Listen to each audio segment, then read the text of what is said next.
Bottom of the hour is going to be Gregory Wrightstone. Gregory Wrightstone is a geologist. He is a guy who has written what I believe to be the definitive book on debunking climate change. It's called Inconvenient Facts, and we've got him on because there's a new headline. We've got too many people on Earth. Every 10 years or so, somebody else comes out. A bunch of scientists say that we're just overpopulated. We're all going to die because of overpopulation.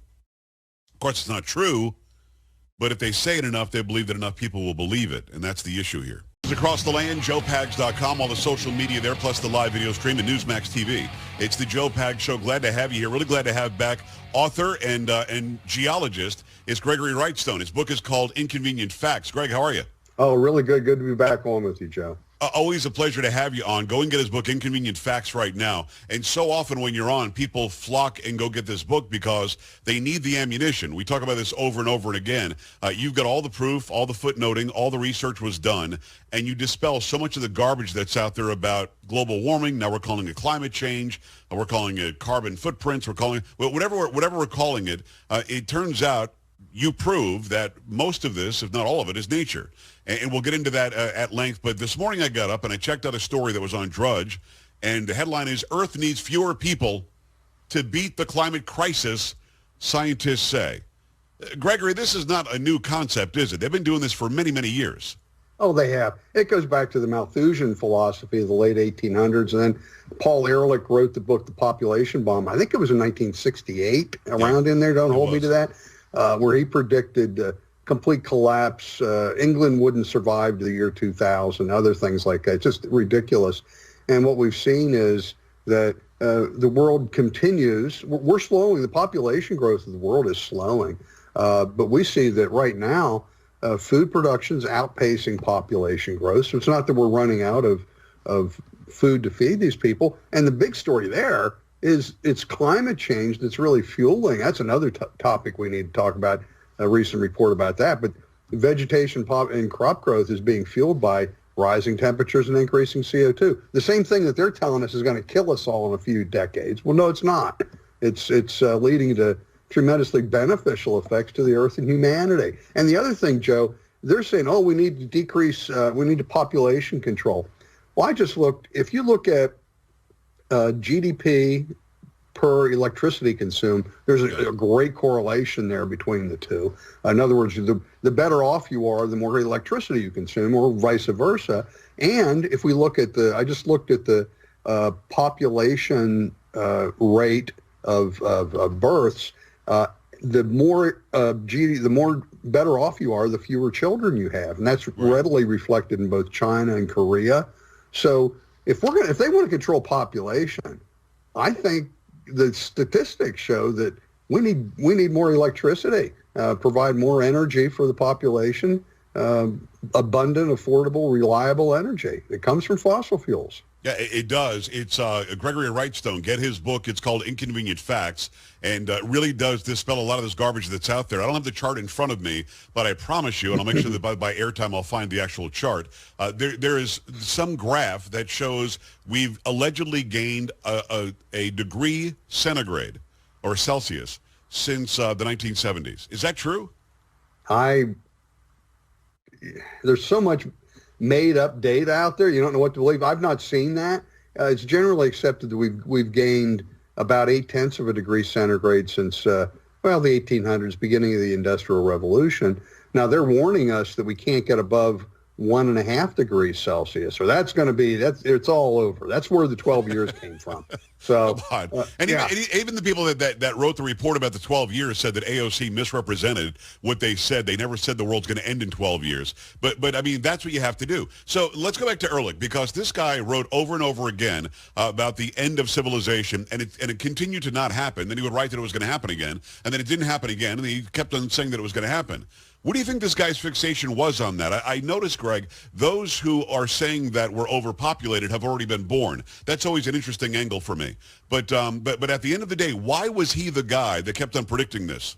Well, he didn't just predict the population. He was predicting, too, that we would run out of scarce resources. Right. And I forget the gentleman that made him a $10,000 bet in, I believe it was 1970. He said by the year, I think it was 1990, they made a bet on a basket of like copper, zinc, because if we're going to run out of all these things, the cost is going to go sky high. Right. He woke when the next day, January 2nd or whatever it was, 1990, whatever the year was, he got a check for $10,000 in the mail from Paul Ehrlich. He paid up. He was good on his bet. Well, that's interesting. Yeah. And he's been wrong by just about every metric. Everything he said over the last, has it been 50 years now? It has been. It's been at least 50 years. But here's the question. Why do people keep on acting like he was some sort of an expert? Well, why do people keep on going to somebody like Greta Thunberg, who's 16, like she's an expert? Why is it that the person who fits their narrative, this is what we're going to hold up on high, no matter how wrong they are? Yeah, just look at this. In the book, you've seen where the UN in 2005 said there'd be 50 million climate refugees and identified these islands. We've talked about that before on your show. Yeah. And I showed that the population has steadily increased from these at-risk islands. People aren't fleeing. They're flocking to them. And, they want to go there and move there. Maldives, the island of the Maldives, it's a chain of islands. We're one of the most at-risk islands for being inundated. They were all going to be they're going to have to swim to dinner. And what the recent report last week showed that actually the Maldives have gained area while sea level is rising slowly, but it's rising. Yeah. And that the Maldives are constructing 4 new airports and a series of hotel chains on the islands. Now, who's going to insure a hotel chain and an airport, much less 4 airports, if you're going to be underwater, if there really is going to be a problem with this? And so, hey, can I tell you one thing that'd be interesting next week? Well, I'm going to I want you to, but I want to say the book name again because you know how this works. We tell them the book, they want to get the book, and they all flock and get the book because they want this resource because Thanksgiving's coming up, Gregory, okay? And when Thanksgiving comes up and Uncle Ed comes over and says the world's coming to an end because there are too many people, I want to be able to pull this book out. It's called Inconvenient Facts. It's written by Gregory Wrightstone, the man that I have on right now. Please tell me what's happening next week. I'm going to Cornell University for a debate with an alarmist professor. It should be really interesting. This rarely happens. So I'm going to be going to Cornell. It'll be a riot, maybe. A riot. It probably will be, to be honest with you. So they're allowing you on campus, huh? They haven't stopped it yet? Not yet. The professor, it's in forensics and debate class. He's got like 180 students. So we're gonna go. He's got some students that want to participate on both sides. I've got some of the students actually want to take my side of the debate. Nice. And it'll be interesting. I love working with students. It is Gregory Wrightstone. Get his book. Wrightstone is with a W. Go and get the book, Inconvenient Facts. So why do they keep on bringing these up? I mean, this is clearly a recycled story. This story was out last year and 10 years ago and 20 years ago and 50 years ago. They keep on recycling it. Is it effective, do you think, to convince those who have already been born that we have to stop other people from being born or else your life is over?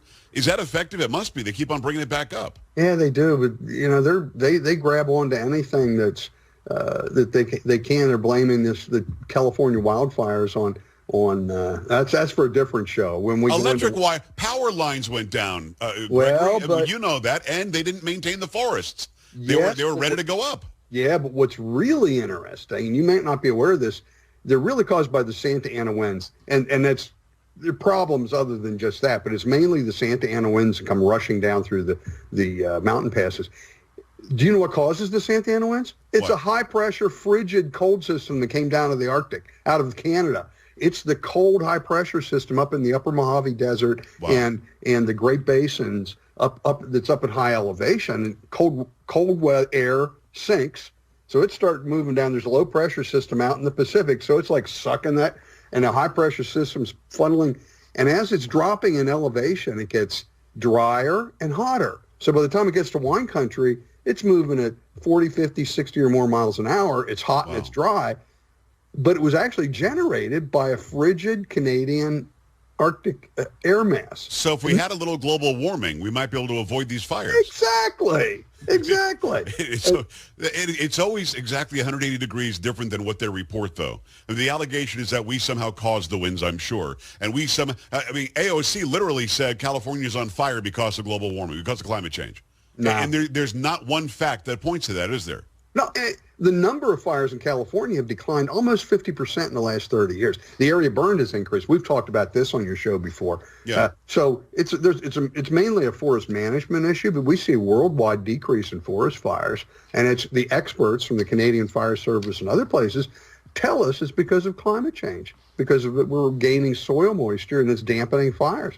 We see it globally, North America, and even in California. The southern hemisphere is a little bit different story. That right. I'm not going to go into that right now. But the northern hemisphere, these we've seen a definite long-term decline in the number of fires, just opposite of what they're telling us. It's Gregory Wrightstone. Get his book, Inconvenient Facts. Inconvenient Facts. It's on Amazon. You can get it just about anywhere, right?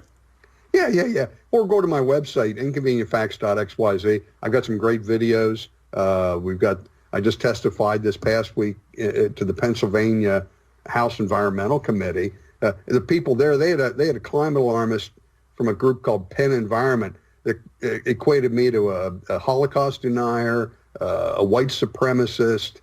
He had a whole litany of just awful. Well, I know that your publisher or your publicist also is getting nasty voicemails, which I've heard some of.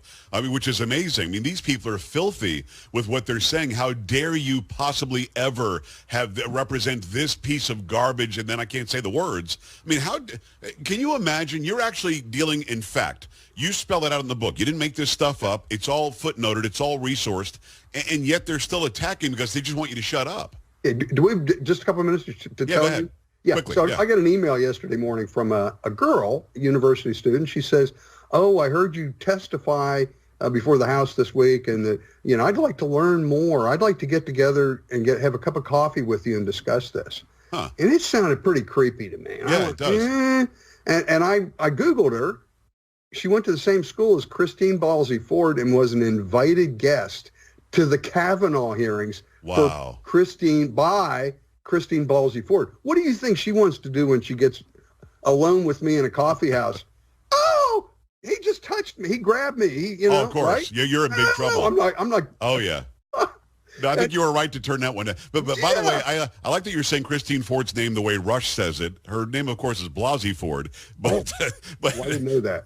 No, it's a slip of the tongue. Christine Ballsy Ford works just fine, too. Yeah. It is Gregory Wrightstone. Smart to not go and meet this young lady, that's for sure. Smart because that was definitely going to be a way to try to shut you down. I mean, I think that you sniffed it out. I think you're right.